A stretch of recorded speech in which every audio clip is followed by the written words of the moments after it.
Bane Nachi weebale nnyo weebalire ddala okuviira omusajja oyo. Nze bane bakyala bannange ke mbabuulire. Nze nagenda ne ntomera ekisajja nga kiyina mukazi waakyo. Ne baana mmwe nabonaabonera mu bufumbo eyo. Ekisajja nga kijja lwe kyagala, ekisajja tekinfaako, kimaze okunzaalamu omwana, kindibaze agakatona mugulu appetite y'abasajja yafa. Kati myaka 8 nga ndi ku kyeyo, omutima gw'abasajja gwafa. Beerayo kasitaba kusasula, beererayo ddala, obwana bw'omutima ekuluma ng'ojja obulabako ng'oddayo. Nina kamu naye mmwe ebisajja ebyo biba n'ebizibu naddala ebisajja ebyo ebiyina ssente oba biba na majiini. Ekisajja kyali kigagga baana mmwe nga ssente ze zantengula. Naye toba na mirembe ng'oli nakyo. Nze bannange oli mukwano naffe nga tumalako emirembe nange okimalako emirembe. Kisole mukwano mwana gwe balivira ekisajja ekyo mwana gwe. Kankusabira otereredde. Era nakyo oli muzira naye ekisajja ekyo kyesonyiire ddala mukwano. Naye nga weebale sweet ngenda kujjako mu inbox twogere. Gyebaleko mukwano. Kale naye gyebaleko desire. Nina kikubulira ogwo omutima omulungi gw'olina nze manyi Katonda ajja kusasula. Newe buli baddi. Inshallah nange ekimanyi. Teri mukazi asobola kurisikinga kubeera n'oyo omusajja naye bambi gwe wakikola nga tofudde na ku past ye. Naye niye manyi people change. Nze manyi ekintu kimu bulijjo mu nsi people change. I just nakakirializinga nti abantu tebakyuka. But I used to not people change. Naye togwamu maanyi ojja funa omusajja owuwo. Ate era ajja kwagala. Not now. Ojja kusooka kusasula. Obulamu kyekikulu kusigaza bulamu kyekikulu.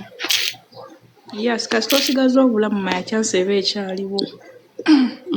Oli kati oli tomwana budde oli kati emyaka gye giweddeyo. Kati wabalaba ng'emyaka gyasigaze ebyo byalina okukola bye bimunyumira abikole. Nakyo okyali muto okyalina obulamu. Okitegeera okyalina obulamu. Kati bwe tobifaanako kugenda bugenzi mu maaso. Abantu bwe batyo mu bulamu tubasisinkananga. Just tubafuneko kyakuyiga tweyongereyo. Era. Kale mukwano nkubuuzizaako. Kale neyanzanyo. Nash. Yebaleko Nash mukwano. Kale asoolaho oyo. Wamaze sikune nya Nash. Yonna ffenna tugezesa lwakuba tuli bunno mu kamera buli muntu agezesa. Okitegeera. Nawe wali mukazi agezesebwa. Nyoba ekidda. Kongera bw'omanyi mu kitundu. Zanne wunye ebikazi ebikwasa nebikulirako amazzi. Buli muntu ageza ate nga kankubuulire Nash kankubuulire ekyo ekisajja nakyo wadde kigu kya ddalu kyewunza. Nash embeera ekunyiga ne weewunza naye nga bambi nakyo kibadde kikwagala. Nash wamaze sijja kuvumirira side ekisajja kibadde kikwagala. Era ffenna tubadde eno nga tukwegumba nga tumanyi munnange naye embeera Nash. Twede kinjaga kyekirabe kibala. Sente ogwavu ne bunkwata. Kibadde kikwagala ndowooza embeera nga sente tewali nga kigamba kati omukazi n'amugamba ntya. Okitegeera. Nagiwuliriza neya Rwasa nagiwuliriza kuba Rwasa alina we yagambidde nti nali manyi nfunye omuntu ate n'anzirukako ekiro. Kwasa kuyitawo mu kamera tewawuliriza mboozi. Gendo ddeyo giwuliriza okomewo ng'ogiwuliriza. Oyo anoonya defense ye naawe. Naye genda owuliriza story yange. Bw'oba owuliriza defense yange ojja kukitegeera tewawuliriza. Eyo Nash nagiwuliriza. Tewagiwuliriza ku by'oyogera tewagiwuliriza. Kati gwe Nash ekitegeeza ky'ogaa nti ogusajja gwali tegukwagala ky'oyagala okuŋŋamba. Genda owuliriza story yange hasola okomewo ojja giraba bulungi. Ngeri kiriya sawa kuddamu kwogera kigambo kyonna naye gwe genda ogiwulirize. Follow the clips. Clips nyingi ku TikTok. Kale kansemu ngyetegereze. Ojja kulaba tewaliwo laavu waliwo bigendererwa. Hello Nash. I'm okay, how are you?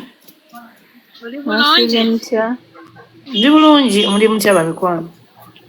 Nze mbadde njagala kugamba bambi kwegayiridde biveeko byawedde biveeko.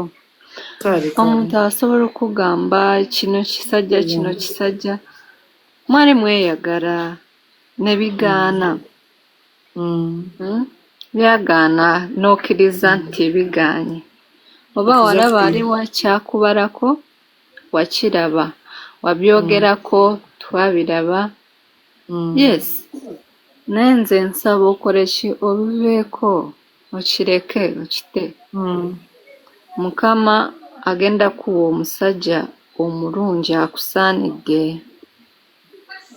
Kyembadde njagala kugamba nti abajja bavuma bayogera biki baleke naawe biveeko. Kyembadde njagala kugamba musibe bulungi.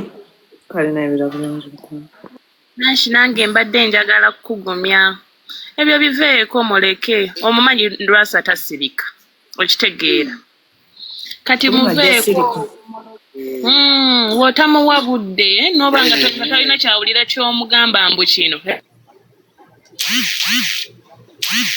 kuna jasirika ayagala tayagala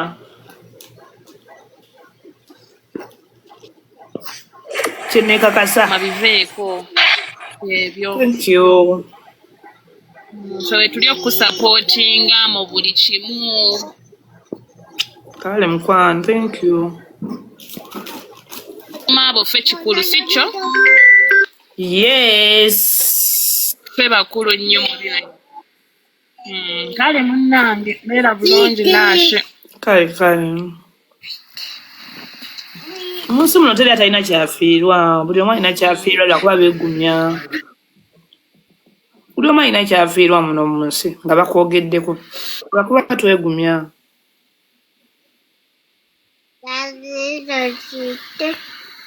Gwe sawuhala toyogera by'otamanyi. Ami, thank you for the flowers, mukwano.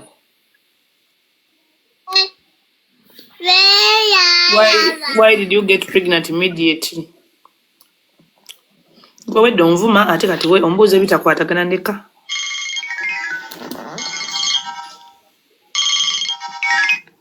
Hello? Nagambye nkubira ng'olinnya. Nina wendi wenkyali wemalira okuva olyoka olinnya. Nagambye dda tolinnya nga toŋŋambye my love. Kale.